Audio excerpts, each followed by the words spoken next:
So welcome back guys to market examination video. तो आज हम बात करेंगे कि मार्केट ने आज किस तरीके से परफॉर्म किया है और मार्केट आने वाले दिनों में किस तरीके से परफॉर्म कर सकता है या मेरी एक्सपेक्टेशन क्या है। तो अगर आप देखोगे तो आज का दिन कैसा, तो आज का दिन वैसा था। इसको अगर कोई मुहावरे में या कोई अच्छी तरीके से एक सेंटेंस में अगर बताना हो तो 100 सुनार की एक लुहार की, ऐसा दिन था। मतलब वो कितनी इजीली लोगों ने इधर बोल दिया था कि ये बॉटम बन गया है। समझ रहे हो क्या कहना चाह रहा हूँ? कि लोग मान के चल रहे थे कि अभी ये बॉटम बन गया, अभी अंडर कट होगा ही नहीं। बट गेस व्हाट, 3 दिन में ही अंडर कट कर दिया। और ये मजा आ रहा है मेरे को ये देख के। क्योंकि जब जब ऐसे पुल बैक्स आते हैं ना, तब तब हर एक बंदे को ऐसा लगता है कि अब इधर से बुल मार्केट, अब इधर से बुल मार्केट। और मैं पहले दिन से कह रहा हूँ, हमें कोई बॉटम नहीं पकड़ना, हम शांति से वेट करेंगे, बॉटम बनने दो। शांति से बॉटम बनेगा, फिर मार्केट ऊपर जाएगा, फिर हम कहीं बीच में ट्रेड कर लेंगे, दिक्कत नहीं है। बॉटम पकड़ना ये गोल होना कभी नहीं चाहिए। देखो, अगर आप बॉटम के पीछे भागोगे ना तो आप सही में, मतलब आपको थोड़ी नॉलेज भी नहीं है मार्केट की। क्योंकि मैंने जितने भी ट्रेडर्स को पढ़ा हुआ है ना, या मैंने उनके इंटरव्यू सुने, हर कोई एक ही चीज कहता है कि टॉप और बॉटम कोई नहीं पकड़ सकता। तो फिर आप क्यों पकड़ना चाहते हो? बॉटम कहाँ बनेगा, ये हमारा प्रिडिक्शन करना काम नहीं है। मार्केट हमें बताएगा कि भाई अब बॉटम बन चुका है, अब यहां से मैं ऊपर जाना चाहता हूँ, या फिर नहीं अभी भी बॉटम, मतलब वो जो बॉटम रिसेंट बॉटम बना था कि वो बॉटम अभी तक बना नहीं है, कंफर्म करने दो एक बार मार्केट को। तो उसी तरीके से 3 दिन से मैं सेम चीज कह रहा हूँ कि वेट कर लो, वेट कर लो, थोड़ा वेट कर लो। तो मैं बस ऐसे दिन का वेट कर रहा था कि मैं जहां पर आके वापस से कह पाऊँ कि देखो, इसी चीज का मैं वेट कर रहा था कि मार्केट में 2-3 दिन में ट्रेंड चेंज नहीं होते, मार्केट टाइम लेता है। मार्केट में अगर ट्रेंड चेंज होना होगा तो मार्केट टाइम लेता है। देखो, एक चीज जेसी लिवरमोर ने कही थी कि there is a time to go long, there is a time to go short, and there is a time to go fishing. तो अभी कौन सा टाइम चल रहा है? अगर आप यहां देखोगे तो ये शॉर्ट का टाइम होता है। शॉर्ट का टाइम होता है जब शॉर्ट करते हैं ना मार्केट को हम, तो बहुत क्विक मूव्स के लिए शॉर्ट करते हैं। तो ये जो टाइम था ना, वो शॉर्ट का टाइम था। उसके बाद ये जो पूरा टाइम था ना, वो फिशिंग का टाइम था। और ये वापस शॉर्ट का टाइम है। बट क्या लॉन्ग करने का टाइम आ गया? तो नहीं, अभी तक लॉन्ग करने का कोई मेरे को अभी तक दूर दूर तक दिखाई नहीं दे रहा है। ऑफकोर्स मैं ये मान के चल रहा हूँ कि अब बहुत पास है, बॉटम बनने वाला है। बट वो कब बनेगा ये मैं नहीं बता पाऊंगा। और अब तो मेरे को लग रहा है कि ये बॉटम, मतलब बहुत जिस तरीके की सेलिंग आ रही है, मेरे पास वर्ड्स नहीं है डिस्क्राइब करने के लिए कि ये सेलिंग बहुत ही एक्सट्रीम लेवल की सेलिंग आ रही है। अगर आप देखो, अगर सिंपल कंपैरिजन आपको देखना है तो अभी तो वैल्यूएशन और वो सब भी ठीक ठाक है। अगर आप सो कॉल्ड इन्वेस्टर और वो सब करते हो, पीईसी ये वगैरह, अगर स्टॉक के पी निकालते हो, ये उस तरीके से इन्वेस्टमेंट करते हो, तो भी अगर आप उस तरीके से भी कंपेयर करो तो अभी तो थोड़ा भी रीजनेबल है इन पॉइंट से। अगर आप सिंपल वर्ड में अगर आपको कंपेयर करना है, इसको सिंपल चीज आपको दिखा देता हूँ। मार्केट ने इधर से इधर आने में कितना टाइम लगाया था, आप देख लो। मार्केट ने करीब करीब 100 ट्रेडिंग सेशन लगाए थे इस लेवल तक आने तक, इधर से इस लेवल तक पहुंचने तक 100 ट्रेडिंग सेशन। और इस बार की जो सेलिंग आई है वो देखो आप। चलो मैं मान के चल रहा हूँ जब टॉप से गिनते हम, जनरली ऐसे ये काउंट नहीं होगा, फॉल इधर से काउंट होगी। बट अगर इसे ना मानते हुए हम इधर से गिनते हैं तो भी सिर्फ 30 दिन में मार्केट उधर आ गया है, 30 ट्रेडिंग सेशन। और वो इंसेन है। और जो इंटेंसिटी के साथ सेलिंग हो रही है बहुत ही जबरदस्त है। तो अभी बॉटम तो ढूंढना नहीं है, सिंपल वर्ड्स में। ऑफकोर्स ये बॉटम बन सकता है, मैं कह रहा हूं कि आज ये इधर से वापस फिर बाउंस बैक आ सकता है। सब कुछ हो सकता है, होने को कुछ भी हो सकता है। होने को तो ये और भी नीचे जा सकता है, जहां किसी ने सोचा भी ना हो।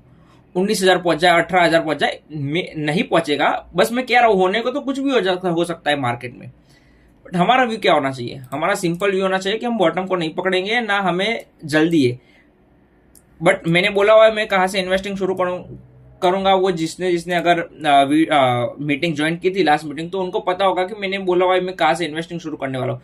तो मेरे को भी कोई रश नहीं है मार्केट में। ऑफकोर्स अगर इधर से ऊपर जाता है तो मैं अपनी ट्रेडिंग वापस से शुरू कर दूंगा, ये मान के कि मेरे को मार्केट इन्वेस्टमेंट करने का मौका नहीं दे रहा है। बट मार्केट अब इधर से और नीचे जाता है तो मैं ये मानूंगा कि नहीं, मार्केट मेरे को इन्वेस्टमेंट करने का भी मौका दे रहा है और फिर ट्रेडिंग करने का भी टाइम आएगा। तो थोड़ा हैवी इन्वेस्टमेंट करूंगा। बट अभी एज सच कोई प्लान नहीं है मेरा कि मैं बहुत ही हैवी इन्वेस्ट कर दूं मार्केट में। थोड़ा भी नहीं, मेरे को वेट करना है कि मार्केट क्या करना चाह रहा है। अब अपन बात करते हैं स्मॉल कैप की। तो जिस तरीके का एक्शन आज स्मॉल कैप में था वो भी खराब ही था। अब इसने क्लोजिंग दे दी है, जो सपोर्ट था ना उसके नीचे की क्लोजिंग दे दी है। और जो 2 प्रीवियस बुलिश डे थे उनके नीचे की क्लोजिंग दी है। इसका मतलब क्या कि ये बहुत ही खराब कंडीशन में अभी तो मार्केट मेरे को लग रहा है। क्यों मैं जब मार्केट इतना खराब होता है तो इतनी अग्रेसिवली क्यों क्या पाता हूँ, क्योंकि तब आप लोग मानोगे नहीं नहीं सच बोल रहा है। बट 3 दिन जैसे इधर बोल रहा था तो आप भी एक बार के लिए सोचोगे कि नहीं नहीं अभी तो इतना स्ट्रांग मार्केट लग रहा है तो इधर से ऊपर ही चला जाएगा। विथ प्रूफ बताया था आपको कि क्यों मेरे को ऐसा लग रहा है, क्योंकि वॉल्यूम कम हो रहा है। अब आज देखो, आज मार्केट गिरा है, वॉल्यूम देखो। ऐसी चीजें होती है मार्केट में। आपको ध्यान से देखना पड़ेगा कि मार्केट किस तरीके से परफॉर्म कर रहा है, क्या वॉल्यूम किस तरीके से वॉल्यूम्स आ रहे हैं, मतलब क्या वॉल्यूम सपोर्टिव वॉल्यूम है, क्या डिस्ट्रीब्यूट हो रहा है माल, ये सारी चीजें देखनी पड़ेगी स्टॉक मार्केट में। अब अपन बात कर ले क्रूड की, तो क्रूड भी एक अच्छी तरह से अभी एक पोजीशन हुआ पड़ा है, क्योंकि जिस तरीके से मूड माहौल चल रहा है उस तरीके से मेरे को ऐसा लग रहा है कि पर्सनली जिस तरीके से गोल्ड में एक्शन आया था, अगर आप देखो गोल्ड में, तो उस गोल्ड की भी बात कर लेते हैं यार। जिस तरीके से गोल्ड में एक्शन आया था, इसके बाद सबको लग रहा था कि नहीं नहीं ऊपर नहीं जा सकता, उसी तरीके का शायद से, देखो आई डोंट नो आएगा नहीं आएगा, बट ऐसा ऐसा कुछ चार्ट अभी कह रहा है। क्योंकि इसके मूव्स होते हैं ना, जो कॉमोडिटी में मूव्स आते हैं ना, वो फ्रीक मूव्स होते हैं। मेरे को पर्सनली ट्रेड करना नहीं आता इसलिए मैं ये कह रहा हूँ, बट फ्रीक मूव्स होते हैं कि बहुत ऊपर चला जाता है फिर अचानक से वापस भी आ जाता है, जैसा इस तरीके से इधर हुआ। तो वो कैप्चर करना थोड़ा मेरे लिए डिफिकल्ट है, तो मैं ट्रेड नहीं करता। बट चार्ट ये कह रहा है एज ऑफ नाउ कि क्रूड ऑयल बहुत ही अच्छी तरीके से ऊपर जाने के लिए रेडी है। अब अपन बात करते हैं गोल्ड और सिल्वर की। तो मैंने कब से बोल दिया कि एक बार के लिए अब इसकी गोल्ड और सिल्वर की कहानी खत्म। अभी क्या गोल्ड और सिल्वर में पोजीशन बनानी चाहिए? देखो, gold as a long term अगर आप 6-7 साल या 10 साल के लिए ले रहे हो, गोल्ड कहीं पर भी बाइस कर सकते हो। बट क्या लमसम करना चाहिए? तो अभी फिलहाल एक बार के लिए मैं नहीं करूंगा, क्योंकि मेरे को अभी भी ऐसा लग रहा है कि मार्केट में एक अच्छी अपॉर्चुनिटी आगे मिल सकती है। तो अभी एज सच मेरा कोई प्लान नहीं है गोल्ड में इन्वेस्ट करना या सिल्वर में इन्वेस्ट करना। अगर कोई करना चाहता है लॉन्ग टर्म के लिए 10 साल के लिए, तो एसआईपी के फॉर्म में ऑफकोर्स करना चाहिए, उसके लिए ना नहीं बोलूंगा। अब मैं बात करता हूँ कि मैंने ये स्टॉक क्यों नहीं बताया था लाइव में आके, मतलब लाइव मार्केट में मैंने पोजीशन बनाई थी बट आपको क्यों नहीं बताया था। तो आज ये स्टॉक 9% नीचे था, गैप डाउन ओपनिंग हुई थी 9% की। समझो 9% मतलब क्या हुआ, मैंने बोला था कि अब मेरे को इसमें लॉस नहीं हो सकता। तो लॉस तो तब नहीं हो सकता जब वो मेरे लेवल से होके गुजरेगा, बट अगर वो मेरा लेवल ही नहीं आएगा और सीधा ही डायरेक्ट नीचे खुलेगा तो फिर मेरे को लॉस ऑफकोर्स होगा। तो ये सारी चीजें होती है अभी के मार्केट में, ये सारी चीजें रिस्की होती है, इसलिए मैं स्टॉक अभी प्रीफर नहीं करता हूं बताना कि मैंने बाय कर लिया, it is all okay. But आप ना करो, क्योंकि इसमें रिस्क अभी भी है। अभी जो मार्केट चल रहा है, जिस तरीके का मार्केट चल रहा है, तो थोड़ा रिस्की मार्केट है। तो एक बार के लिए अभी आप शांति से बैठे ही रहो।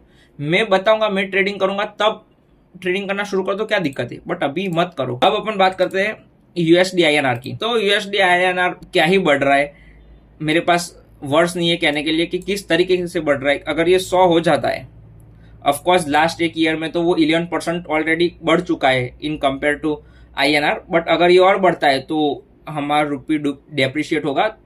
ये अभी कंडीशन बहुत ही खराब है। अगर बहुत सारी चीजों की तरफ से हम देखें ना कि जीडीपी ग्रोथ और वो सब अच्छी आ रही थी बीच में, उसी तरीके से मेरे को ये सवाल पूछते थे। इससे याद आया कि जब मैं बोलता था ना कि नहीं अभी बुल मार्केट नहीं आ सकता, तो इधर सारी अच्छी न्यूज़ें आ रही थी मार्केट में।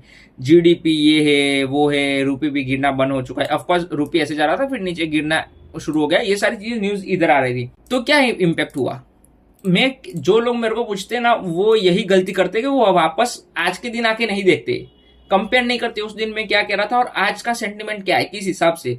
अगर वो कंपेयर करोगे तो आपको खुद को पता चल जाएगा कि अच्छा मैं वो गलत चीजें रिप्रेजेंट कर रहा था। मतलब कि मैं ये बोल रहा था कि इकोनॉमी में बूस्ट आ रहा है और ये सब आ रहा है तो मार्केट इधर से ऊपर जाएगा, बट आज क्या है कंडीशन, मार्केट इरेशनल है सारी न्यूज से और उन सब से। ऑफकोर्स मार्केट को न्यूज चाहिए, मार्केट वेट करेगा कि न्यूज आएगी और गिरेगा। जैसे मैं बियरिश बहुत टाइम से था, बट वो न्यूज आई तभी तो मार्केट गिरा ना। तो ऐसा होता है कि आपको लगता है कि नहीं नहीं न्यूज आई उसकी वजह से मार्केट गिरा, नहीं, मार्केट गिरना चाहता है, बस उसको एक न्यूज चाहिए कि भाई अब मेरे को एक न्यूज मिले और मैं गिरूं। तो एक पहला जो दिमाग में सबने लगा के रखा है कि स्टॉक मार्केट में स्टॉक्स न्यूज की वजह से ऊपर जाते हैं और मार्केट न्यूज की वजह से नीचे आता है या ऊपर जाता है, तो ऐसा नहीं होता। हाँ इम्पैक्ट आता है ऑफकोर्स, बट कहीं ना कहीं वो प्राइस नहीं होता है। पैनिक सिचुएशन कब होती है पता है, मतलब जब किसी को ना पता और वो न्यूज आती है ना, तब बहुत ही बड़ा मोमेंटम आता है और वो हर जगह देखने को मिलेगा। बट कहीं ना कहीं सारी चीजें प्राइस इन ही होती है। अब हम बात करते हैं चेन्नई पेट्रो की। तो कहीं ना कहीं ये स्टॉक मेरे को अभी थोड़ा थोड़ा बेटर लग रहा है। तो अगर इधर से मार्केट गिरता है और नीचे जाके और फिर ये इधर कहीं पर ही स्ट्रांगली सस्टेन करता है और फिर जब market again pull back show करता है और ये स्टॉक ऊपर जाना चाहता है, तो मैं इसको जरूर से बाय करना चाहूंगा, तो इसलिए मैं इसको ट्रैक कर रहा हूँ। अब अपन बात करते हैं सबसे इंपॉर्टेंट चीज की।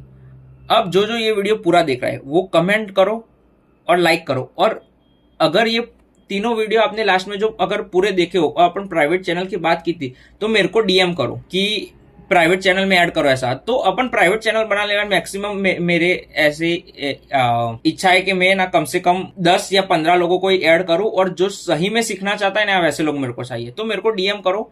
और कंसिस्टेंसी के साथ यही चीज करनी पड़ेगी आपको कि यूट्यूब पे वीडियो देखना पड़ेगा सीखना है तो, और लाइक करनी पड़ेगी और कमेंट करना पड़ेगा, नहीं तो उधर से वापस मैं निकाल दूंगा। तो अपन ग्रुप बनाते, उधर सारी चीजें बहुत अच्छी तरीके से एक्सप्लेन करूंगा। आपके डाउट्स डायरेक्टली आप मेरे को पूछ सकते हो बिना किसी हेजिटेशन के। तो ये करना है मेरे को। और अगर ऐसी ही न्यूज आपको मतलब ऐसी मार्केट एनालिसिस चाहिए तो आप इस चैनल को सब्सक्राइब भी करो। अब मेरा बहुत फोकस होने वाला है कि मैं यूट्यूब पे ही वीडियो बनाऊं, क्योंकि इसमें मैं आपको अच्छी तरीके से एक्सप्लेन कर पाता हूँ चीजें। ये टेलीग्राम में ये वो लिख दूंगा तो आपको एक्सप्लेन नहीं कर पाऊंगा मैं क्या समझाना चाह रहा हूँ। ये कितनी सारी चीजें आज क्लियर हुई, इतने 3 दिनों से कितनी सारी चीजें क्लियर हो रही है। 2.5 दिन का फंडा ये वो अभी आपको पता नहीं चला होगा कि 2.5 दिन का मैं फंडा तो बता के चला गया, बट आपको पता नहीं चला होगा कि मैं क्या कहना चाहता था, राइट। तो जब ये ओवर एंड ओवर में एक चीज 10 बार सीखा होगा तब आपको समझ में आएगा, अच्छा इस तरीके से ये चीज ऐसी बोल रहे थे, ये वो। तो अगर इसीलिए मैंने अभी प्रीफर कर रहा हूं कि मैं यूट्यूब पे ही बताने वाला हूँ सारी चीजें, ठीक है, और वीडियो के फॉर्म में ही बताने वाला हूँ, क्योंकि मेरे को कहीं ना कहीं लग रहा है कि अब बुल मार्केट बहुत ही पास में, मतलब मार्केट अभी भी गिर सकता है 30-40%, आई डोंट केयर, बट अब बॉटम बहुत जल्दी बनने वाला है, ये मेरे को पता है। तो आई एम गेटिंग रेडी, तो आप भी रेडी रहो। और अगर प्राइवेट चैनल में ज्वाइन होना हो और कमेंट करके आना और फिर मेरे को डीएम करना, ठीक है। तो अपन एक चैनल बना देंगे आज रात या कल रात तक या वीकेंड पे एक चैनल बना देंगे और फिर उसमें मीटिंग रखेंगे। और मैं चाहूंगा अब चैनल प्राइवेट चैनल के बाद उधर ही करेंगे प्राइवेट चैनल में, ठीक है। That's all for today's guys.